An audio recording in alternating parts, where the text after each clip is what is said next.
Entra semana e sai semana e a mesmice no Vasco da Gama continua. Infelizmente, o Vasco teve uma semana cheia e acabou empatando o jogo contra o CRB num jogo sofrível.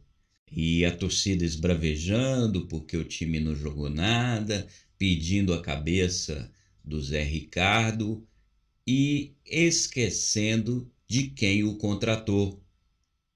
A grande verdade é essa: uma cortina de fumaça imensa pedindo a cabeça do treinador e não indo na fonte. Quem deveria ser cobrado e muito deveria ser o Jorge Salgado. O Vasco agoniza e a intenção dessa diretoria é exatamente esta: cenário de terra arrasada, quanto pior melhor, para fazer aquele torcedor menos avisado, desesperado, pensar que somente existe a SAF como solução. Enquanto isso, Jorge Salgado está de chinelinho, na boa, rindo, de óculos escuro, passeando pelo CT e nada acontece. Zé Ricardo continua no cargo, Jorge Salgado faz declaração dizendo que está muito satisfeito com o trabalho dele e que não e vê evolução, que não há por que trocá-lo. E é óbvio, e todo mundo entende assim, que Jorge Salgado não mandou o Zé Ricardo embora até o momento, porque na cabeça dele ele só vê a SAF, a venda do clube. Por que eu vou mudar agora o Zé Ricardo, se daqui a alguns meses entra a empresa que vai comprar o Vasco e vai reformular tudo? Então, para que eu vou fazer isso agora? Então, tenta a todo custo manter o Zé Ricardo no comando da equipe. Mas a culpa não é do Zé Ricardo somente. É claro que ele tem responsabilidade sobre esse time, o time não consegue jogar, ele não consegue dar um padrão de jogo ao time, mas há de se entender também que o problema maior está fora de campo. O problema maior está na administração do clube, que não tem competência alguma, que não tem credibilidade alguma para estar ali gerindo e assumindo o clube como tem assumido.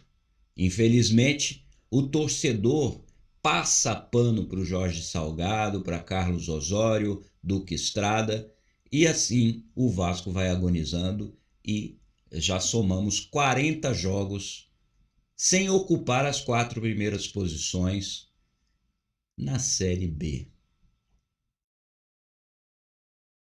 Acreditem se quiser. O Vasco tem 40 jogos disputados na Série B que não consegue ficar uma rodada sequer entre os 4 primeiros. Agora nós estamos em 9º lugar nessa edição. Estamos a 4 pontos do líder, que é o Bahia, já na segunda rodada. Já perdemos 4 pontos em 2 rodadas.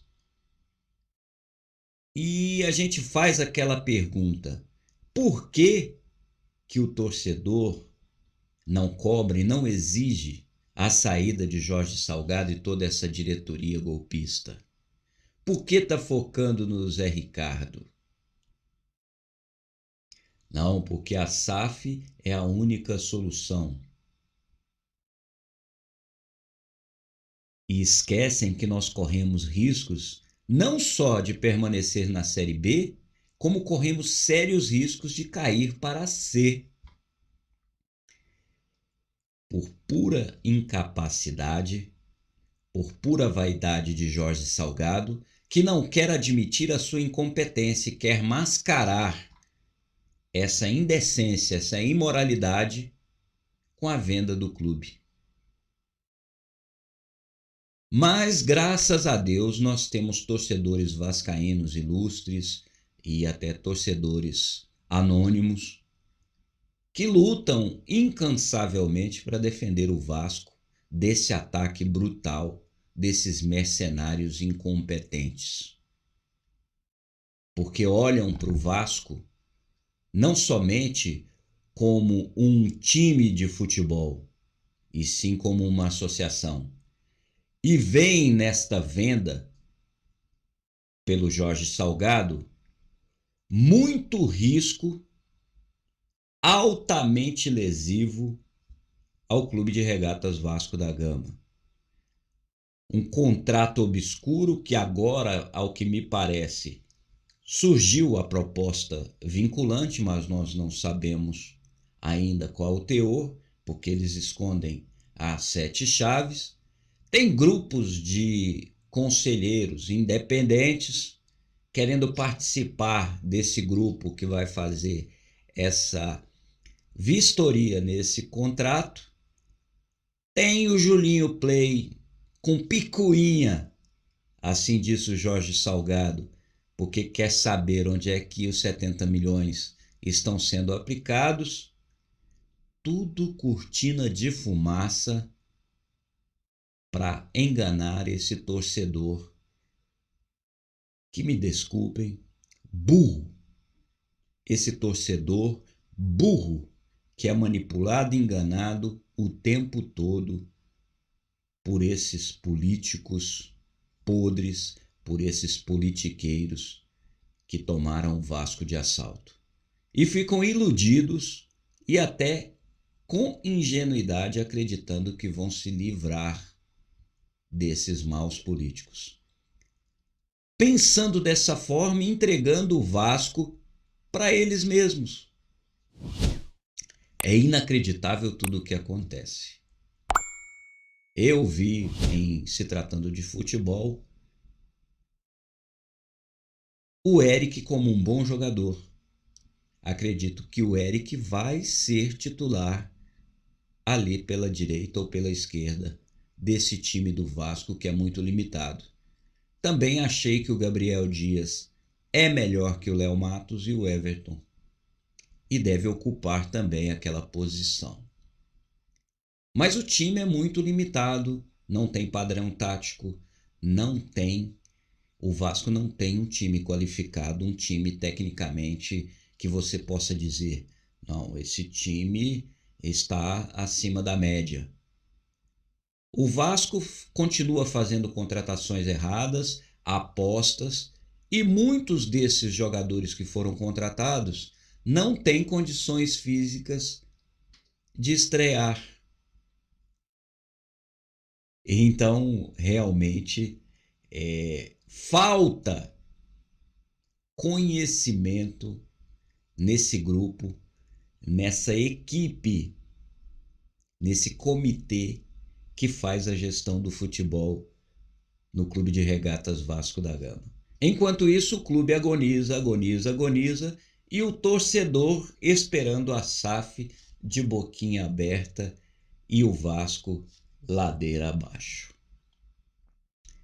Otto de Carvalho, presidente da Assembleia Geral, soltou a lista final para a suposta votação aí da mudança do estatuto social do clube, de forma totalmente ilegal, excluindo sócios remidos. E aqui para nós vai dar ruim, vai ter judicialização. Muita gente que foi excluída dessa lista, com toda certeza, está buscando seus direitos. Foi feito de forma assodada e tudo com um objetivo só: de aprovar de qualquer maneira essa alteração no estatuto e aprovar de qualquer maneira a venda do futebol do Clube de Regatas Vasco da Gama para essa empresa 777 Partners, que está sendo rejeitada no mundo inteiro. Mas no Vasco não. No Vasco ela é a solução. Então, nobres vascaínos, infelizmente, mais uma semana se passou e nós estamos aqui falando de um Vasco sofrível, de um Vasco que faz o seu torcedor sofrer e também faz esse torcedor de palhaço. A gente espera que algo possa acontecer para a gente frear esse rito dessa safadeza que estão tentando fazer dentro do Vasco da Gama. O Vasco da Gama não pode ser vendido desta forma e muito menos por essa diretoria que não tem credibilidade, não tem moral e não tem legitimidade para fazer. Eu espero, sim, que nos próximos dias, nas próximas horas, algo possa acontecer e que freie definitivamente toda essa farsa